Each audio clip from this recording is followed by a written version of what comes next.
Former U.S. spy General Michael Flynn had a lot to say about President Obama's strategy. He called the limited response a recipe for disaster. He said, quote, "There are many sincere people in our government who frankly are paralyzed by this complexity. So they, quote, accept a defensive posture, reasoning that passivity is less likely to provoke our enemies." This was said in an interview with Kimberly Dozier, CNN Global Affairs analyst. She's joining us now.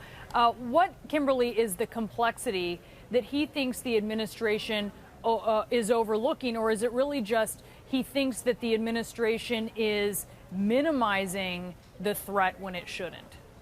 Well, Brianna, what General Flynn is calling for is a war against not just ISIS, but all of Islamic militancy. And he says it's important to call it Islamic militancy. That is something like the Ronald Reagan campaign against the Soviets. He wants to see all the allies working together on this fight. And what he said was he tried to communicate this to the Obama administration over and over behind closed doors while he was in office, but he feels the message wasn't getting through. Now, he did say part of this in an interview to me, but this was clarifying his remarks after he gave this in a speech to a large group of former special operators and intelligence officers. And I got to tell you, there were a lot of nods and a standing ovation from that crowd. Yeah, so a lot of people there agreeing with him, Kimberly, but so he doesn't like the label that's being used. We've heard the administration use the term violent extremism lately and not using the term Islamic militants, which is what Flynn thinks that they should use. Can you explain why he thinks that is so important that they use this one label instead of violent extremism? From his perspective, this is a partially religious-driven fight. And he says if you want to understand the enemy and come up with the right tools to fight the enemy, in this case, an ideology to counter this ideology, he thinks it's important to actually call them by the name they call themselves, which is Islamic militant.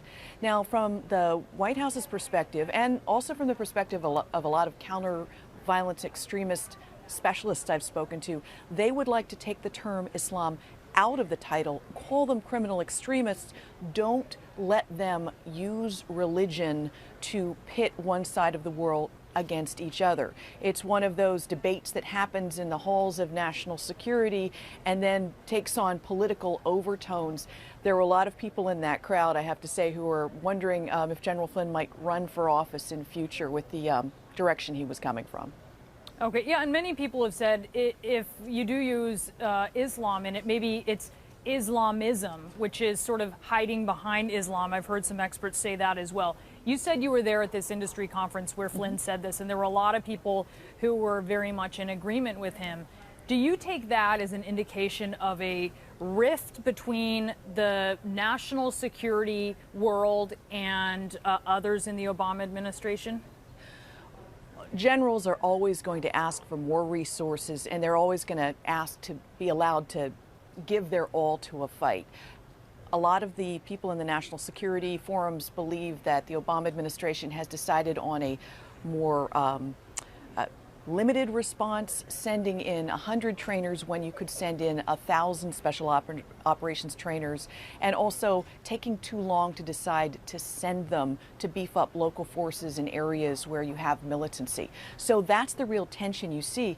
This was a conference of people whose job is to go to Africa, to go to Afghanistan, to go to Syria, and work behind the scenes, maybe 2 or 3 officers with 100 foreign officers to teach them how to fight. And a lot of people in that forum believe if more of them were on the ground sooner, you wouldn't have seen ISIS spiral out of control like it has.